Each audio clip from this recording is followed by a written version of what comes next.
this I'm done with about seamless in it, Toria Pabako. Cannot talk like lying and no after the bit card of Jan.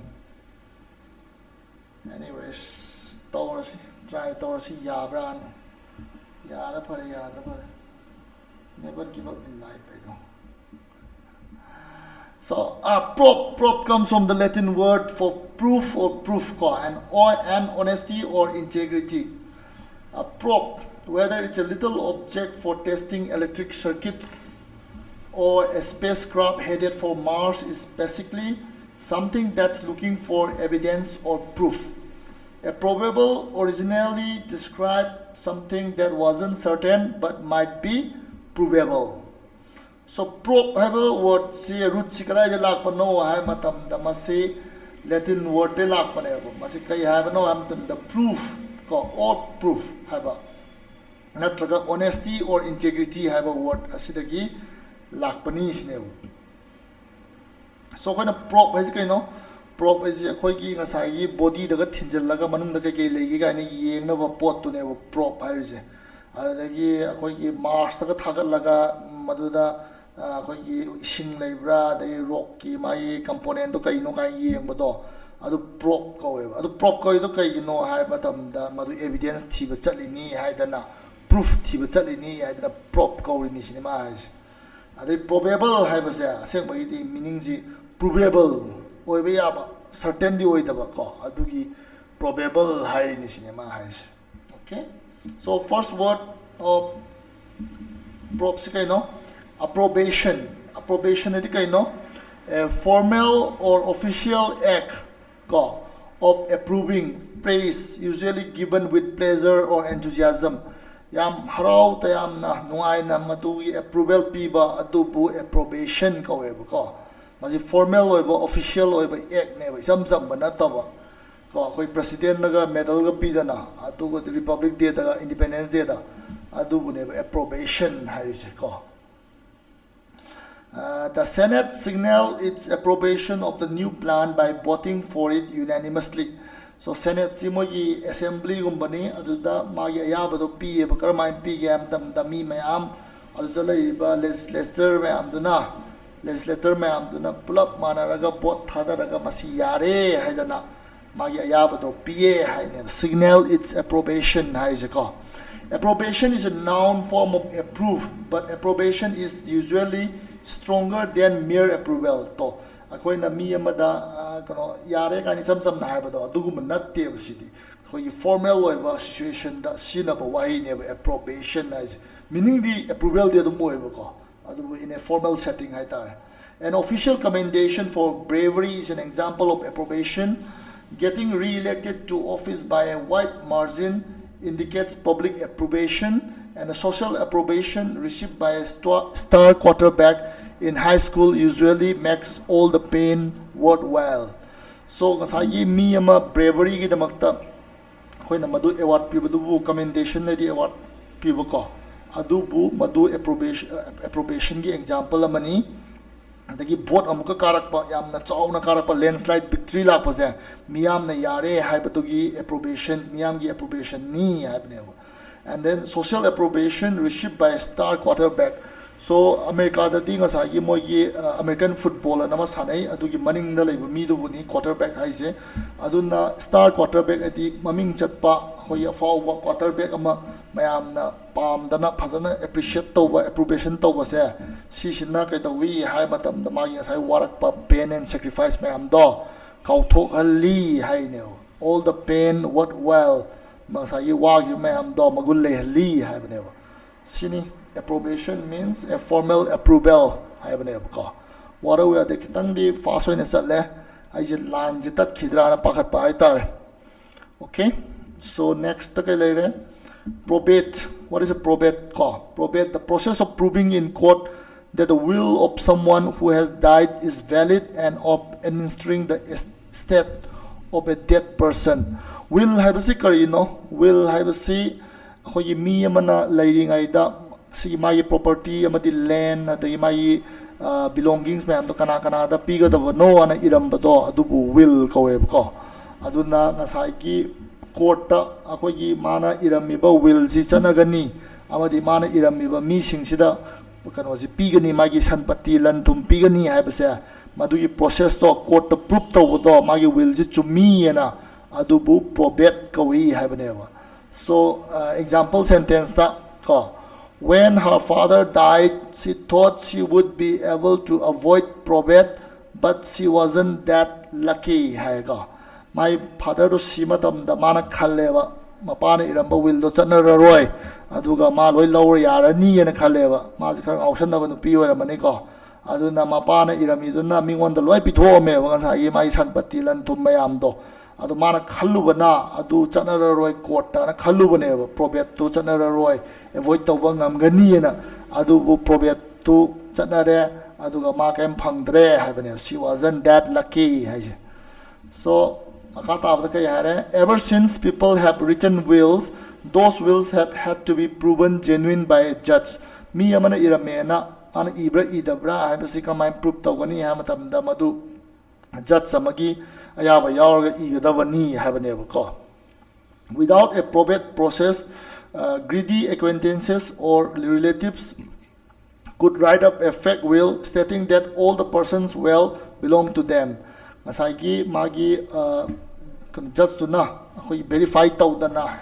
aiba ma heta pithoki taragadi ko masagi magi khangna chanaba amadi magi relatives ta yamna mihogan ba greedy obsing duna mana irambani na ama puthoraga moina lawge haidune ba masagi magi lanthum mayam do adu yadanaba masagi probate chi tawri ne ba whether masi mana asengbi irambra kanagi mamangda irami judge na masi witness oikibra ka isi thiduine probate sida. So to establish a will as genuine, it must generally be witnessed and stamped by someone officially licensed to do so. So me license pairaba me amana witness oigadabani atuga mana magi sillamadi stamp do yeira kanda pot to will do aseng ba beneba natragadi me amane ta sajin machi do magi will ne puthor pa yar chakraba loire ne sida.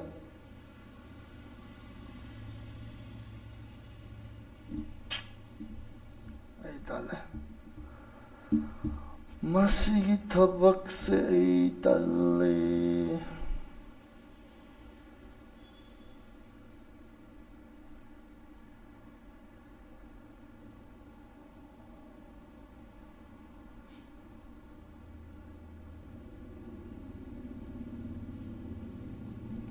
can't play in this.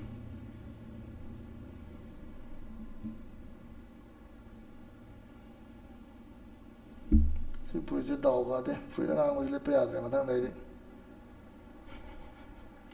She would talk about them chapada.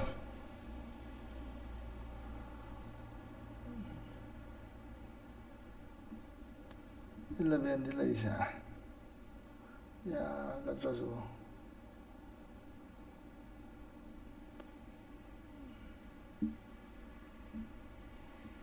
Yeah, bring us as you can that.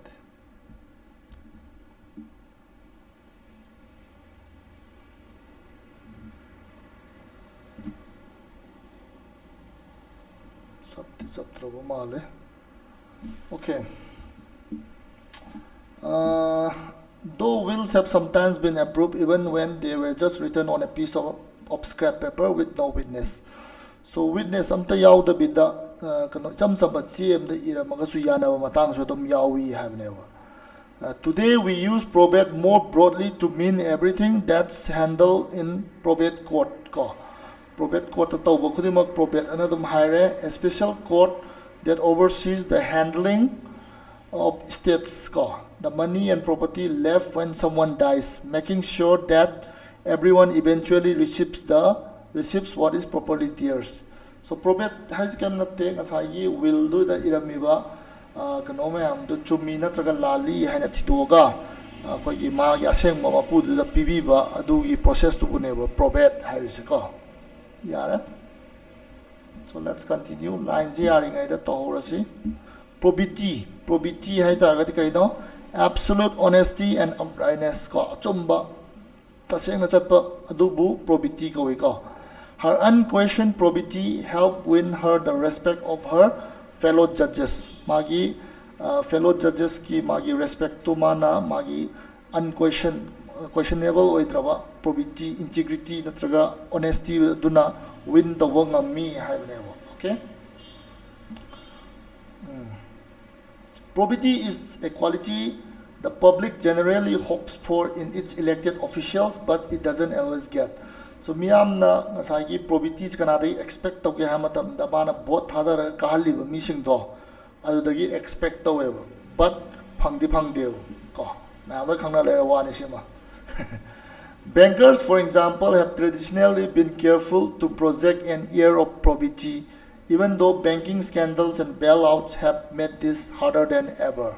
So bank kimi singsina su ayamba matamda makoina achumba chatpa saiba achumba chatpa gi kanoma mawong ma unna boneba adubu banking scandal adagi bailout tawba sumba pochina saigi moina phana chumba saraga su mandre haibaneba ko wahalle haibaneba. An aura of probity surrounds such public figures as Warren Buffett and Bill Moyers, men to whom many Americans would entrust their children and their finances. So, kanose masi kalai u fange hai matam da koina public figure Warren Buffett kumba adagi Bill Moyers kumba mida u phangi habani ko. Bill Moyers is a former journalist and press secretary of White House ni hai ma se ai sa yeng bada. So moi se yamthina akhoi achumba chatpa mi male habane oi su oi na mayang launei bo aduna makhoi angang sing amati asai moi finances paisa thadabada pamudaba adugumba kidaba haitare ko miyamna thazaba mini haina moi se treat tawi habane.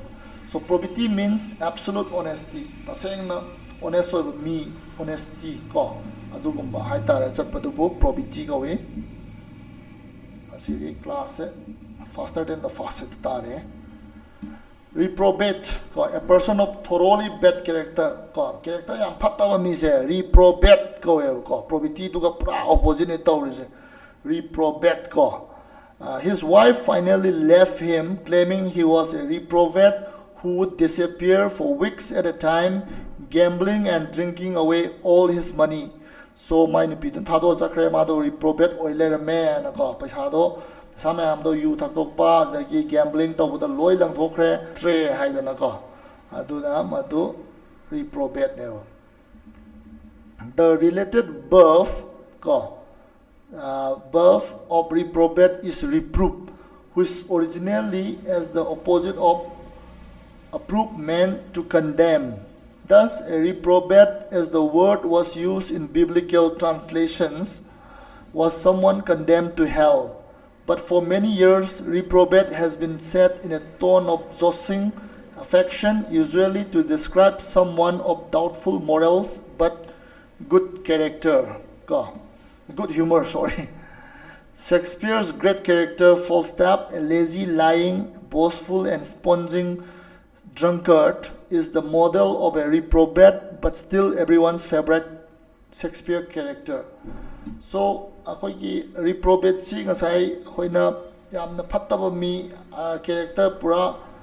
soiraba mi adubu reprobate kawi hai ka adu eraga sumasi hausikan di yamna akoi jovial manner hai tare funny tone amada masi sinai hai bane ko. Like Shakespeare ki character malai Falstaff hai banu pasi masita lazy oi, lying oi, boastful oi, amadi sponging drunkard neba adubu maze adum miyamna apamba character oina adum sinai habane yengnei habane ko. Ai ngasi de kitang disturb oire line je kitang kano oi ba itar stable oi da bani nawa sai thuna shanab zona ba itar. Okay, quiz 1 of 3 si torga ngasi di loisalasi akhoi je kano tawdre fazana tawba ngamdre line je kitang stable oi dra bani nawa line tat khidra khata ne pakhalis. So han bagisi yengasi indicate whether the following pair of words have the same or different meanings. So piriba pair ni se masi meaning je manabra natraga different oibra sine mana hangisi ko. So yengasi decriminalize ko tolerate. So decriminalize habisi tolerate ka manabra manai koi criminal oina treat tawroi si habani khara handan si habani so decriminalize ko aduna masi manai khang bani akhoi amarom dadi natra adagi probity fraud si manadre probity di pura integrity honesty haibani natra adu fraud adi akhoi namthak tawwa aranba tawbuduni so different oire then criminology and murder yam khenare amana study tawbuduni crime gi matang da adi murder adi khange mi hapuduni so it is different incriminate adi crime amada maran sibaduni adi acquit adi crime dagi nan thon ba thadok paduni so aduna different oire ani si so let's different dagi probate haita gadi kaino ngasai will lama irambadu chummi natraga lali ena decide tawba court ki process adu bani probate aisi aduga trial haraga na ngasai kano duni mi ama ha crime am tawrame madu chumber lanbra thibduni amana will ni amana crime ni so it is different dagi recrimination adi amaga pangjai jaina baduni the fault finding asoiba thiba sina maram naitana accusation tawnabani aduga sida fault finding haibani ka si manai amarom dadi natra asoiba thinabaduni adagi reprobate adagi scoundrel sisu manai reprobate si bad character lebuduni haire scoundrel zuni adagi approbation haitari approval ni criticism ka di opposite chala so it is different ka yare so dagi next kai laila line kitang din nungayak pa mali ya na matani solution la si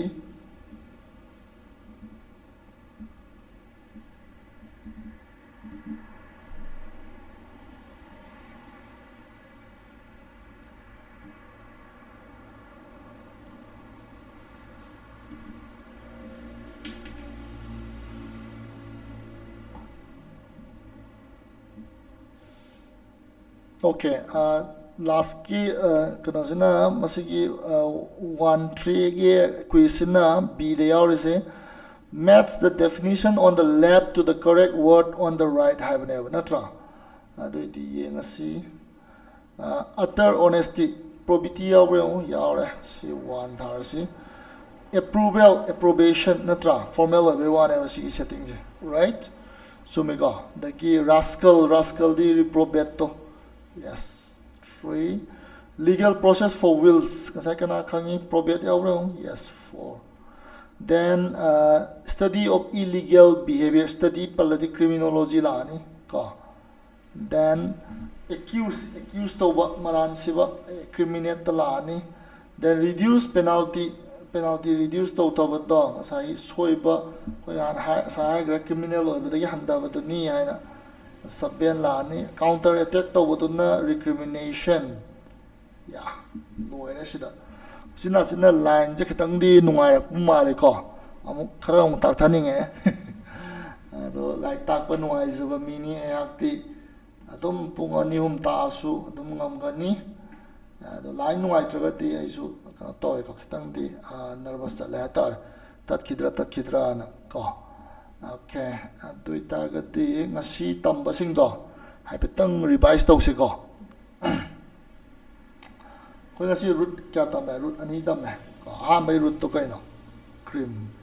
cmd kangai cream natra cream tamai mathang da kai tamai pro p r o b both are latin words atani hai ko da ilak pa roots neva so cream haita gati kai oire magi meaning do kai ga mai le na re ko yi crime natra sume ko lambra si sina proof for you bane p r o o f ko proof amana crime sina crime na samna ki bra ai se mai ni tau yu bane meaning do pet ai su ko na tau tre ko amu yeng si yeng asu so what are the 4 words of crime according to kana kan jang ya criminology have ma tamme criminology di kaino study of natra crime related activity yare natra magi lo yaure sida criminal psychology yaure ade sin crime setting adagi interrogation lo yaure then atop word na kaino incriminate incriminate hai ta di kari no masai mi ama to crime to involve to wi and prove to du ne ba incriminate hai ji natra then mathang da decriminalize the criminal oiram batugi dagi status to lokthok bodo adu bu decriminalize to ka wi koi maran do handan bane ba marom da di natra mathang ye word ta kai lai criminology incriminate decriminalize dagi kaw ra ai han namu yeng su yeng se to hojikiri ningjang ko da na ira si ko atang mo lo tho ja slash na hojik prob yaw se mu yeng asi proof ke lera probate kana ningjang probate probate sagi mi amana laigidra kan da will ama iram badu chummi natraga lali ena discuss to bodo adu discuss ai court approve to bodo adu bu probate ko amala approbation spelling ji chumbra chumbati male approbation ai ta di approval in a formal setting ko khoi president na medal ga piba adu gum badu ne ba approbation hai je then mathang da prop ki kai ge le probate le approbation le then ai ju ko ga kana da yeng asi mathak ta kai ge yaw yeng asi nchi yaw le okay recrimination am le then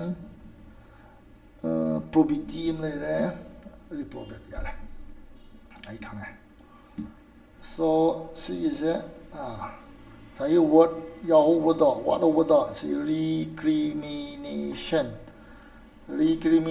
di kariya ba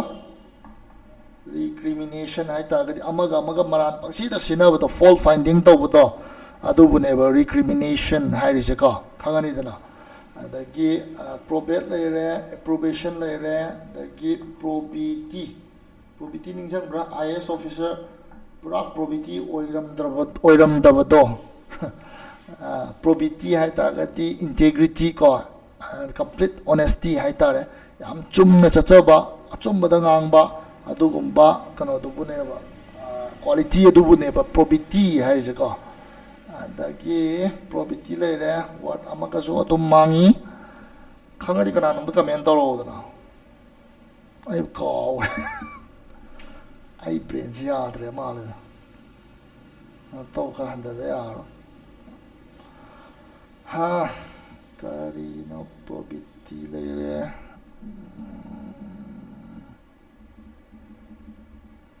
probate le re reprobate yes reprobate Shakespeare ki character mi yawi dai na full stop ana mi na yamna pamne ha bado aduga masamakti yamna lying tawi adi lazy oi natra adagi sponging drunkard as ka nombra sponging drunkard hai ta ga di use mi won da thema thaktok pa ko paisa kha lauraga adagi kitang thakjage ha ga mi won da patok da thaktok sponge ki da chup ga thakto ai ne ko sponging kano hai ja drunkard hai ja sa yaw gi bane full stop ki da ai puto sa ai sida la ga ya so full stop ki da sa reprobate ki da yaw gi to sida ma hai ja sponging drunkard and hai ai sai dot lai dana pet yenge sponging drunkard means ngasai gi drunkard ne karamba mingon da gi chup thoga paisa lau thoga natraga moi da yu do lau thoga thakto ko mi du ne sponging kano hai drunkard hai to sida loisal lasi ai samjan ba ya breng ge ngasai gi video du ga ya dra kana dum toan thagalasu dum thagala ke ko ado yam nuare mayam atan join to people ki damakta thank you very much everybody we'll see you tomorrow again makha chatharaga dum tamna dum chatharaga loire aduga khoi aina hainingba mana khoi vocabulary se learn to bogi method si mayam lai ko ada ꯑꯩꯈꯣꯏ ꯀꯩꯅꯣ ꯃꯣꯏꯅ ꯃꯦꯃꯣꯔꯤꯒꯤꯗꯤ ꯈ꯭ꯋꯥꯏ ꯀꯥꯟꯅꯕ ꯀꯩꯅꯣꯁꯦ ꯀꯩ ꯍꯥꯏꯒꯦ ꯍꯥꯏꯕ ꯃꯇꯝꯗ ꯉꯁꯥꯏꯒꯤ 4 ꯊꯤꯡꯁꯦ ꯍꯥꯏꯌꯦꯕ ꯑꯍꯥꯟꯕꯗ ꯉꯁꯥꯏꯒꯤ ꯀꯩꯅꯣ ꯇꯧꯕ ꯃꯦꯃꯣꯔꯥꯏꯖꯦꯁꯟ ꯇꯧꯕ ꯑꯩꯈꯣꯏ ꯅꯣꯏꯅ ꯄꯩꯈꯥ ꯃꯌꯥꯗ ꯄꯨꯔꯥ ꯐꯥꯕꯗꯣ ꯑꯗꯨꯒꯤ ꯃꯦꯃꯣꯔꯥꯏꯖꯦꯁꯟꯗꯣ ꯔꯤꯄꯤꯇꯤꯁꯟꯁꯨ ꯇꯧꯔꯦ ꯃꯦꯃꯣꯔꯥꯏꯁ ꯇꯧꯅꯕ ꯍꯣꯠꯅꯔꯦ ꯑꯗꯨꯃ ꯂꯩꯔꯦ ꯑꯗꯨꯁꯨ ꯑꯗꯨꯝ ꯀꯥꯟꯅꯩꯀꯣ ꯑꯗꯨꯅꯅꯦ ꯑꯩꯅ ꯍꯟꯖꯟ ꯍꯟꯖꯟꯅ ꯑꯗꯨꯝ ꯃꯃꯥꯡꯗ ꯇꯧꯈꯤꯕ ꯃꯌꯥꯝꯁꯦ ꯑꯃꯨꯛ ꯄꯨꯊꯣꯛꯑꯒ ꯇꯧꯔꯤꯁꯦ ꯃꯦꯃꯣꯔꯥꯏꯖꯦꯁꯟ ꯇꯧꯅꯕꯅꯦꯕꯀꯣ ꯑꯗꯨꯗꯒꯤ ꯅꯝꯕꯔ 2ꯗ ꯀꯥꯟꯅꯔꯤꯁꯦ ꯉꯁꯥꯏꯒꯤ ꯀꯩꯅꯣ ꯇꯧꯕꯁꯦ ꯁ꯭ꯇꯣꯔꯤ ꯑꯩꯈꯣꯏꯅ ꯉꯁꯥꯏ ꯀꯣꯟꯇꯦꯛꯁ ꯃꯌꯥꯝ ꯑꯃ ꯋꯥꯔꯤ ꯂꯤꯗꯅꯀꯣ ꯀꯣꯟꯇꯦꯛꯁ ꯂꯤꯕꯁꯤ ꯃꯥꯒꯤ ꯁ꯭ꯇꯣꯔꯤ ꯑꯃ ꯃꯥꯒꯤ ꯔꯦꯞ ꯇꯧꯔꯛꯏꯅꯦꯕ ꯋꯥꯔꯗꯇꯨꯗ ꯃꯁꯤꯁꯤꯅ ꯑꯩꯈꯣꯏ ꯅꯤꯡꯁꯤꯡꯕꯗ ꯌꯥꯝ ꯃꯇꯦꯡ ꯄꯥꯡꯉꯦ ꯍꯥꯏꯇꯥꯔꯦ ꯑꯗꯨꯅ ꯁ꯭ꯇꯣꯔꯤ ꯑꯃꯅ ꯃꯥꯁꯤ ꯌꯣꯝꯃꯒ ꯋꯥꯔꯗꯇꯨ ꯇꯝꯃꯒꯗꯤ ꯋꯥꯔꯗꯇꯨ ꯀꯥꯎꯒꯟꯗꯦ ꯍꯥꯏꯌꯦꯕꯀꯣ ꯁꯤꯅ ꯃꯥꯒꯤ ꯁꯦꯀꯦꯟ ꯀꯩꯅꯣꯅꯦ ꯄꯥꯔꯠꯅꯦ ꯑꯗꯒꯤ ꯊꯔꯗꯇꯨꯅ ꯉꯁꯥꯏꯒꯤ ꯑꯩꯈꯣꯏ ꯅꯣꯕꯦꯜꯇꯤ ꯍꯥꯏꯌꯦ ꯅꯣꯕꯦꯜꯇꯤ ꯍꯥꯏꯇꯥꯔꯒꯗꯤ ꯑꯅꯧꯕ ꯑꯃ ꯇꯝꯕ ꯑꯣꯏꯕ ꯅꯉꯣꯟꯗꯀꯣ ꯁꯤ ꯋꯥꯔꯗꯁꯦ ꯊꯦꯡꯅꯗ꯭ꯔꯤꯅꯦ ꯑꯗꯨꯗ ꯉꯁꯥꯏꯒꯤ ꯑꯩꯅ ꯑꯦꯛꯁꯄ꯭ꯂꯦꯟ ꯇꯧꯕꯗꯨꯗ ꯑꯅꯧꯕ ꯀꯟꯇꯦꯛꯁ ꯅꯠꯇ꯭ꯔꯒ ꯑꯅꯧꯕ ꯀꯩꯅꯣ ꯑꯃ ꯁ꯭ꯇꯣꯔꯤ ꯅꯠꯇ꯭ꯔꯒ ꯑꯅꯧꯕ ꯀꯩꯅꯣ ꯑꯃ ꯑꯩꯈꯣꯏꯒꯤ ꯁꯤꯆꯨꯋꯦꯁꯟ ꯑꯣꯔ ꯉꯁꯥꯏꯒꯤ ꯑꯥꯏꯗꯤꯌꯥ ꯑꯃ ꯄꯤꯔꯛ ꯇꯥꯔꯒꯗꯤ ꯃꯤꯗꯨꯗ ꯀꯥꯎꯒꯟꯗꯦꯕ ꯑꯅꯧꯕ ꯑꯃ ꯑꯣꯏꯕꯅꯤ ꯍꯥꯏꯇꯥꯔꯦ ꯆꯞ ꯃꯥꯟꯅꯔꯒꯗꯤ ꯉꯁꯥꯏꯒꯤ ꯀꯩꯅꯣ ꯅꯤꯡꯁꯤꯡꯕꯗꯣ ꯋꯥꯏꯑꯦꯕꯀꯣ ꯑꯅꯧꯕ ꯑꯥꯏꯗꯤꯌꯥ ꯑꯃ ꯂꯥꯛꯄ ꯑꯅꯧꯕ ꯁꯦꯠꯇꯤꯡ ꯑꯃ ꯂꯥꯛꯄ ꯑꯅꯧꯕ ꯋꯥꯔꯗ ꯑꯃ ꯁꯤꯖꯤꯟꯅꯔꯛꯄꯁꯤ ꯑꯗꯨꯒꯤ ꯀꯣꯟꯇꯦꯛꯁꯇ ꯅꯤꯡꯁꯤꯡꯍꯧꯔꯒꯗꯤ ꯑꯩꯈꯣꯏꯅ ꯀꯥꯎꯒꯟꯗꯦ ꯍꯥꯏ ꯅꯣꯕꯦꯜꯇꯤ ꯍꯥꯏꯁꯦ ꯑꯗꯨꯒ ꯂꯥꯁꯇ ꯃꯣꯏꯅ ꯁꯤ ꯍꯥꯏꯁꯤ ꯏꯃꯣꯁꯟ ꯍꯥꯏ ꯏꯃꯣꯁꯟ ꯔꯤꯂꯦꯇꯦꯠ ꯍꯥꯏ ꯃꯤꯗꯨꯗ ꯌꯥꯝꯅ ꯃꯥꯅ ꯃꯥꯒꯤ ꯊꯃꯣꯏꯗ ꯄꯥꯟꯕ ꯋꯥꯍꯩ ꯑꯣꯏꯇꯥꯔꯒꯗꯤ ꯃꯗꯨ ꯀꯥꯎꯒꯟꯗꯦ ꯍꯥꯏ ꯃꯗꯨꯀꯣ ꯏꯃꯣꯁꯟ ꯔꯤꯂꯦꯇꯦꯠ ꯁꯤ ꯅꯣꯁꯇꯦꯜꯖꯤꯌꯥ ꯀꯥꯏꯁꯤ ꯈꯪꯗꯕ ꯑꯉꯥꯡ ꯑꯝꯗ ꯏꯪꯂꯤꯁ ꯑꯍꯥꯟꯕ ꯇꯝꯕ ꯑꯝꯗ ꯅꯣꯁꯇꯦꯜꯖꯤꯌꯥꯁꯤ ꯀꯩꯅꯣꯅ ꯍꯥꯏꯕ ꯃꯇꯝꯗ ꯃꯥ ꯈꯪꯉꯣꯏꯗꯣꯏꯅꯦꯕ ꯑꯗ ꯑꯩꯈꯣꯏꯅ ꯅꯪꯅ ꯊꯥꯏꯅ ꯑꯉꯥꯡ ꯑꯣꯏꯔꯤꯉꯩꯗ ꯇꯧꯔꯝꯕꯁꯤꯡ ꯅꯤꯡꯁꯤꯡꯉꯛꯇ꯭ꯔꯥ ꯑꯗꯨꯗꯣ ꯅꯣꯁꯇꯦꯜꯖꯤꯌꯥ ꯀꯧꯏ ꯍꯥꯏꯕ ꯃꯇꯝꯗ ꯃꯥꯅ ꯑꯣ ꯑꯗꯨ ꯅꯣꯁꯇꯦꯜꯖꯤꯌꯥ ꯀꯧꯕ ꯑꯣꯏꯔꯦ ꯍꯥꯏꯕ ꯃꯇꯝꯗ ꯃꯥꯅ ꯉꯁꯥꯏꯒꯤ ꯏꯃꯣꯁꯅꯦꯜꯂꯤ ꯃꯥꯅ ꯐꯤꯜ ꯇꯧꯈꯤꯕꯗꯣ ꯅꯣꯁꯇꯦꯜꯖꯤꯌꯥ ꯁꯨꯝꯕ ꯋꯥꯍꯩꯅꯤꯅ ꯃꯥꯅ ꯐꯤꯜ ꯇꯧꯈꯤꯕꯁꯦ ꯄꯥꯛ ꯀꯥꯎꯒꯟꯗꯦ ꯍꯥꯏꯌꯦꯕ ꯁꯣ ꯃꯦꯃꯣꯔꯤ ꯔꯤꯄꯤꯇꯤꯁꯟ ꯅꯠꯇ꯭ꯔꯥ then wrapping in a story and then next novelty then ꯉꯁꯥꯏꯒꯤ ꯏꯃꯣꯁꯟ ꯔꯤꯂꯦꯇꯦꯠ ꯀꯣ ꯑꯗꯨꯝꯕꯗ ꯀꯥꯟꯅꯩꯌꯦꯅ ꯍꯥꯏꯌꯦꯕ ꯁꯣ ꯁꯤꯗ ꯂꯣꯏꯁꯤꯜꯂꯁꯤ ꯉꯁꯤꯒꯤ thank you very much good night ꯀꯣ ꯑꯗꯣ ꯃꯌꯥꯝ ꯐꯖꯅ ꯀꯩꯅꯣ ꯇꯧꯕꯤꯔꯣ ꯑꯗꯨꯝ ꯐꯖꯅ ꯍꯣꯠꯅꯕꯤꯔꯣ ꯑꯩꯈꯣꯏꯒꯤ ꯄꯩꯈꯥꯒꯤꯗꯃꯛꯇ ꯑꯗꯨꯒ ꯃꯥꯏ ꯄꯥꯛꯄꯁꯨ ꯑꯣꯏꯕꯤꯔꯣ ꯊꯦꯡꯛ ꯌꯨ ꯒꯨꯗ ꯅꯥꯏꯠ